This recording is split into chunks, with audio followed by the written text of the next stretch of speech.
2020 has been quite a year. We've had to learn to work in new environments. I want to thank all of our team for the rising to the occasion and adapting to a new work cycle here with COVID. We're grateful that construction was deemed essential during COVID. That continued us to work. And it gave us the opportunity to start experimenting with this video series that we call Sawdust. So we're super thankful about that. I want to thank everybody for watching. I want to thank you for your comments and your likes and your shares. It's been really important to us. We take it all very seriously, and it's what is enabled us to evolve this program and to listen to comments, listen to feedback, and change directions. So to celebrate this year, at this time of the season, we're going to give you a best of the 7 episodes that we've already produced. And we've got 3 more for the balance of season 1. Those are going to start right after the new year. So 3 more. And then we start talking about season number 2. So I want to wish everybody a Merry Christmas and a Happy New Year. And thanks for watching Sawdust. So welcome to Narragansett Bay. We've got water run. Hey, I'm Jeff Sweenor with Sweenor Builders, and we've been building houses, designing houses, and renovating projects for 30 years. This is the kind of environment that we like to work in. Right on the coast, a lot of harsh conditions, wind-driven rain, coastal flooding.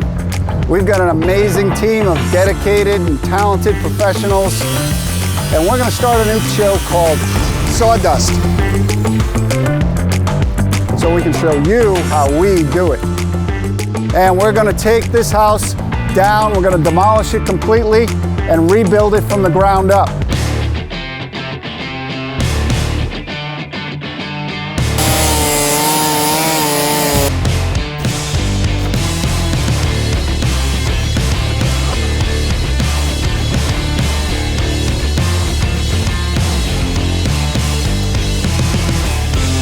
So you can see this intricate web of rebar here, which is basically what's going to connect the grade beam to the vertical columns.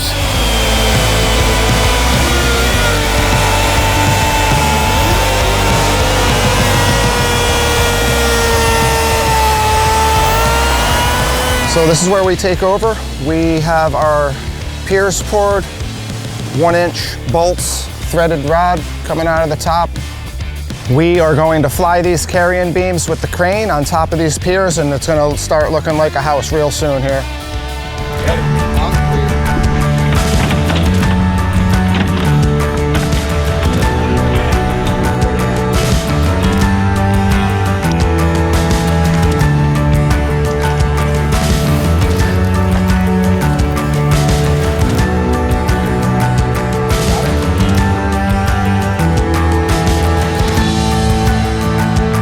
As a company, we treat framing just like we treat finished carpentry.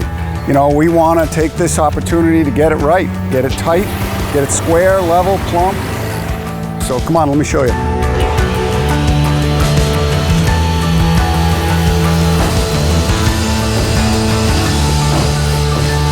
All right, so as you can see here, we're covering a lot of ground quickly with these 40-footers. We're about halfway through this building. We're going to throw about 4 or 5 more 40-footers up, a few 16s, and we'll be putting plywood to the subfloor here and keep building. We'll have a second floor exterior walls here real soon. Get into the roof over the next couple of weeks here. Hey, we're here on our Cliffs job. So we're here at our job site, the Cliffs of Bonnet Shores, and our homeowners asked us for a sleek, modern farmhouse look. And I think we gave them just what we thought we'd do. So when you're high on a cliff like this, you get a lot of wind-driven rain. So when you have wind pressing against the exterior of a building, you're actually created a pressure differential. So the inside has got less pressure than the outside. So it has a tendency to want to suck that air in. If you have a leaky house, that's exactly what's going to happen, is that pressure differential is going to draw that wind-driven rain right inside the building. So we talk about sealing the house up so that that wind-driven rain isn't sucked into the house.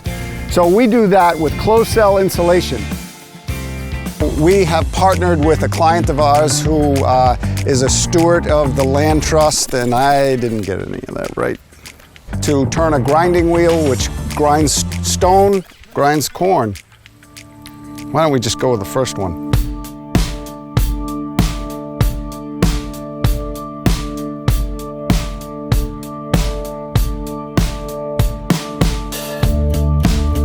So welcome to the Samuel Perry Grist Mill.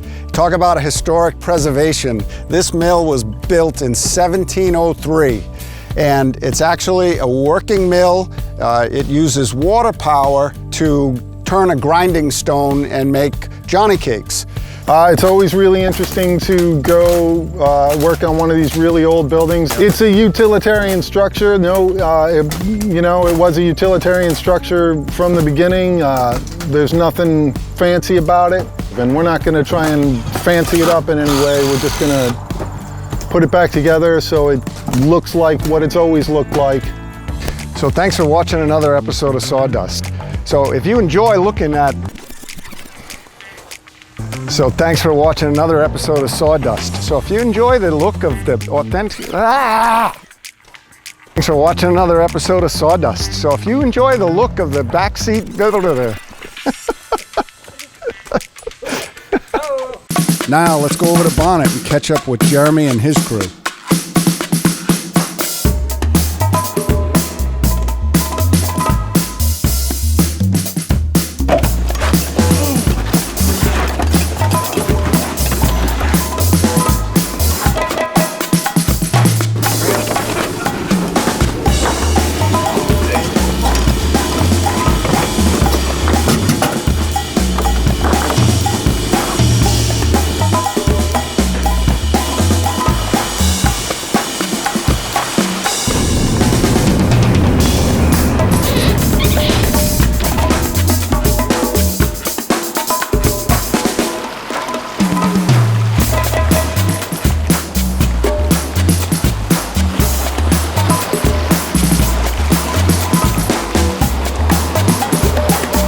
I really got to give it up for Jeremie and his framing crew for doing a great job framing this house, because I knew it wasn't an easy task for them.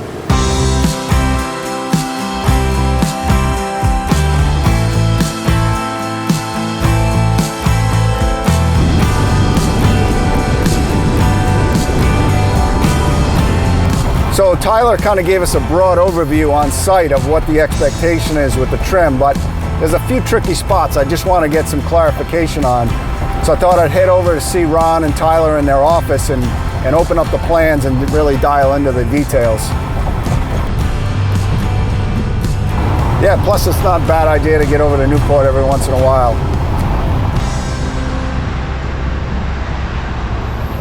See, this is what you get in Newport. You got the Land Rover with the surfboard on it.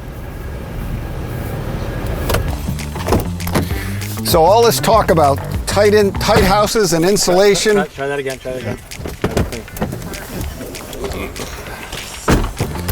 So all this talk about super tight houses and insulation, I bet it's got you wondering, how are we gonna ventilate this property? Oh, God. So nickel gap is a tongue and groove system. Tongue here, groove on the next piece. And they have two different shoulder heights, on the front and on the back, as you can see. When these two pieces click together, the back shoulders touch, and that leaves roughly an 1/8 inch gap in between the two pieces, roughly the width of a nickel.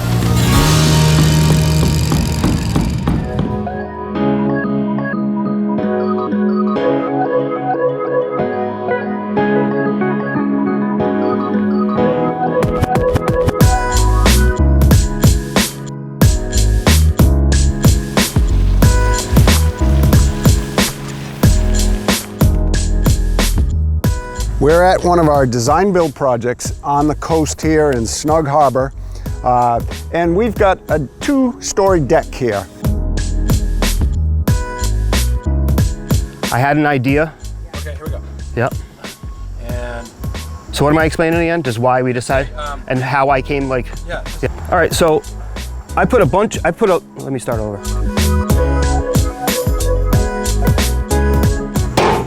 You don't have to over nail it because the decking is also going to pin this down along with the rubber flashing tape that is going to go over the top of this and keep the water flowing off into our drainage trough.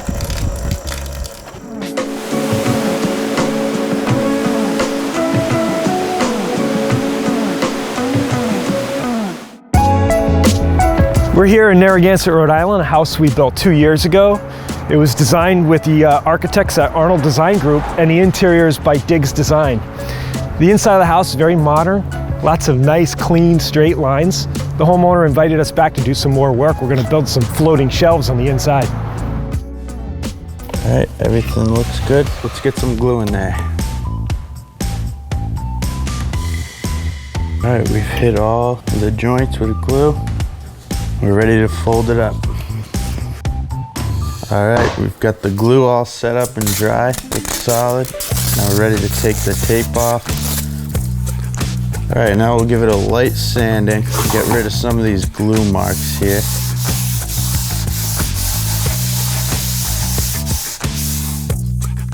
I'm gonna spray the rag that I'm using to wipe the dust off with a little bit of alcohol. That helps the dust stick to the rag.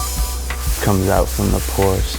So I'm just gonna be using a clear satin poly on these shelves, but you'll be amazed the color difference once the finish goes on. It really makes that grain pop. And I like to really saturate it on the first coat. All right, and that's it. Once that cures overnight, I'm gonna flip it over, I'll do that back side, and then I'll hit it with a wet sand 400 grit, and then I'll be able to do that all over again with the second coat, and it'll be ready for install.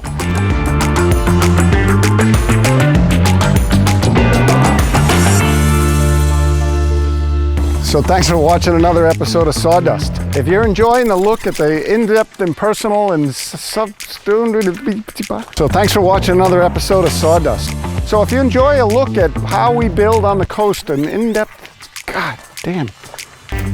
So thanks for watching another episode of Sawdust. So if you're enjoying a close-up look as to how we build on the coast, I want you to keep watching and tune in and like it and love it. And if you enjoy the look of me doing 18 takes to say 3 words, then tune in.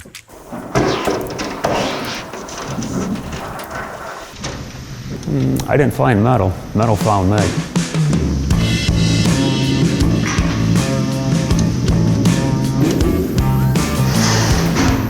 My passion for the material I work with, I'm just fascinated how it starts in the ground.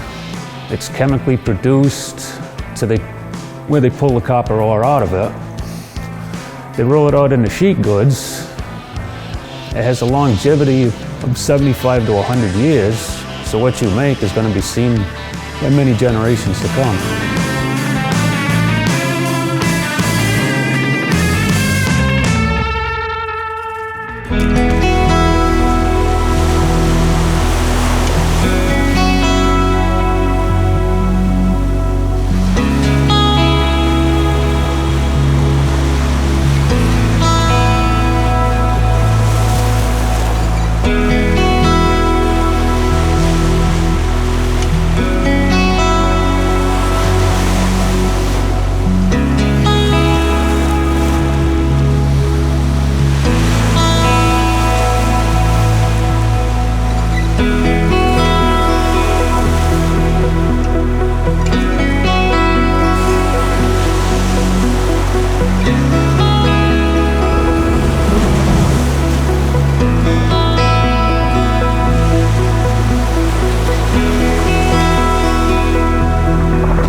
So this is the kind of environment that we're building for.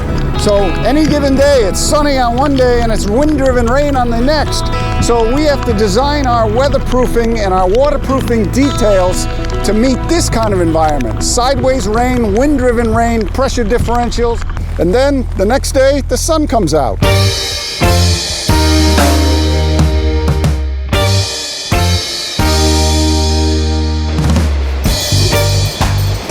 So, you know, over the years I've been doing this, I've noticed that usually the most critical areas and the areas that cause the most damage, if a leak were to happen, are areas like this where you don't take these small precautions and follow the steps that they outline in their instructions, because they give you a very detailed way how they want these doors installed, and if you stick to that, you're golden. The poly ash, you can see we broke a piece here so you can see the inside of it, and this is really what makes it so stable, the composition of the poly ash material. So with the building and the windows and doors all being properly flashed, and then the rain screen and then this siding, you put it all together and we get a really cool house, a really good looking house, and a house that's really going to perform well to all the elements here on the coast. Now, obviously in engineering they love acronyms, and so DEM is the Department of Environmental Management, CRMC is the Coastal Resources Management Council, FEMA, the Federal Emergency Management Administration, and then within FEMA there's the VE zone, which is the velocity zone for wave action crashing into a house, which typically means all the houses have to be up on piers or piles, and then AE zone, which is just sea level rise. It's not about wave action, it's about floodwaters coming in. We take a lot of pride in building a nice, perfect grid of a frame where my peers can come in right behind us and practice their trade on a nice, square, true frame. The idea is that you want this house to be quality, and the amount of work that we're putting into it, it should be top-notch. This is unlike any house that I've ever done. I've more or less worked in only craftsman style houses. So this modern feel is very different.